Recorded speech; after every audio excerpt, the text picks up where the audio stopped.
बूढ़ी घोड़ी लाल लगाम। शायद यही कहा बड़ी बहू ने। सुनते ही सासू माँ ठिठक गई और पलटकर बोली, कुछ कहा तुमने बड़ी बहू? नहीं नहीं, मैंने तो कुछ नहीं कहा मम्मी जी।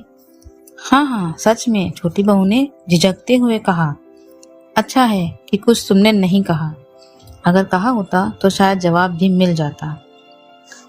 बड़ी बहू नजरें नीची कर खड़ी हो गई और सासू माँ उसे घूरती हुई वहां से निकल गई। सासू माँ के जाते ही बड़ी बहू ने बड़बड़ाना शुरू कर दिया। क्या गलत कहती हूँ मैं? मुझे तो रोक लेंगी, पर बाहर और भी तो लोग हैं जो बातें करते हैं, उनका क्या? उनकी जबान पकड़ो तो माने। सही कहा भाभी, क्या जरूरत है मम्मी जी को पार्लर जाने की? इस उम्र में यह सब शोभा देता है क्या? अरे बुढ़ापे में सठिया गई हैं, कौन समझाए इन्हें? जब कोई बाहर वाला मजाक उड़ाएगा तब समझ में आएगा, फिर रोती हुई आएंगी घर पर। हाँ हमें क्या, इन्हें खुद का मजाक उड़ाने की लगी है तो शौक से उड़ाएं, हम तो खुश हैं अपनी जिंदगी में। वैसे भी किसे फर्क पड़ता है, पापा जी तो कुछ कहते नहीं, और इस उम्र में कौन सा पापा जी निहार रहे हैं उन्हें, जो इतना सज धज कर तैयार हो रही हैं। यह तो है भाभी, दिया बुझने से पहले फड़फड़ाता है ना, वही हालत इंसान की बुढ़ापे में हो जाती है। छोटी बहू ने भी बड़ी बहू की हाँ में हाँ मिलाई और दोनों जोर जोर से हंसने लगी। दरअसल बात यह थी कि शोभा जी के पति रमेश जी का आज 70वां जन्मदिन था, जिसे वे धूमधाम से न मनाकर सिर्फ अपनी पत्नी के साथ मनाना चाहते थे। इसके लिए उन्होंने एक रेस्टोरेंट में टेबल भी बुक कर ली थी।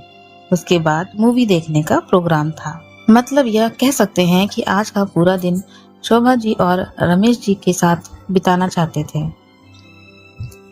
और शोभा जी इस दिन को यादगार बनाना चाहती थी। इसलिए उन्होंने सोचा कि क्यों ना पार्लर जाकर थोड़ा लाइट मेकअप ही करवा लूं, रमेश जी को अच्छा लगेगा। बस यही सोचकर वे पार्लर निकल गईं, और यही बात दोनों बहुओं को खटक रही थी कि देखो तो मम्मी जी और पापा जी बुढ़ापे में कैसे कैसे गुल खिला रहे हैं। खैर दोपहर के 1 बज रहे थे। रमेश जी अपने कमरे से तैयार होकर बाहर निकले तो एक पल के लिए बेटे बहू पोते पोती उन्हें देखते ही रह गए। हमेशा कुर्ता पजामा पहनने रहने वाले पापा जी आज सूट टाई में तैयार होकर जच रहे थे। पापा जी बार बार घड़ी की तरफ देख रहे थे।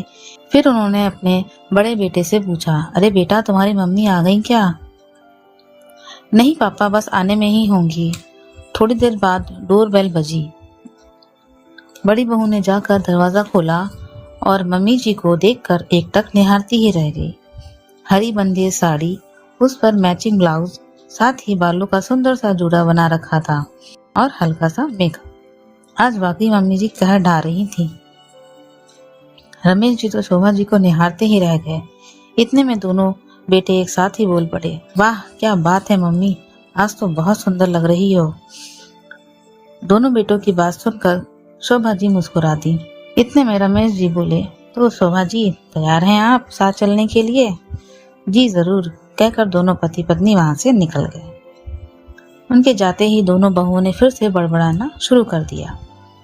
यह क्या शोभा देता है मम्मी जी और पापा जी को, इस उम्र में एक दूसरे का हाथ पकड़े घूमने जा रहे हैं और तुम दोनों भाई कुछ कहते भी नहीं, और देखा नहीं कैसे तैयार होकर जा रहे हैं। इनके पोते पोतियों की शादी की उम्र होने को आई और इन्हें देखो, कल को यह सब सिखाएंगे अपने पोता बहुओं को। कम से कम पूछ तो लेना चाहिए था हमसे। क्यों, इसमें गलत क्या है? मम्मी और पापा दोनों पति पत्नी हैं, एक दूसरे के साथ समय बिताना उनका हक है। इसके लिए भला किसी की इजाजत की क्या जरूरत है? और रही बात उम्र की, तो उम्र का क्या है, वह तो सिर्फ एक अंक है। उम्र के साथ क्या भावनाएं बदल जाती हैं? तुम लोगों के हिसाब से तो कल हम लोग पति पत्नी ही नहीं रहेंगे, और हमारे बेटे बहू डिसाइड करेंगे कि हमें क्या करना है और क्या नहीं। दोनों भाइयों ने एक साथ सुर मिलाकर कहा। जब बात खुद पर आई तो दोनों बहुएं एक बार सोचने को मजबूर हो गईं कि गलत तो कुछ भी नहीं है। आखिर पति पत्नी का रिश्ता उम्र के साथ प्रगाढ़ होता है, तो उसे उम्र के बंधन में बांधने की क्या जरूरत है। दोस्तों, उम्मीद करती हूँ आपको हमारी कहानी पसंद आई होगी।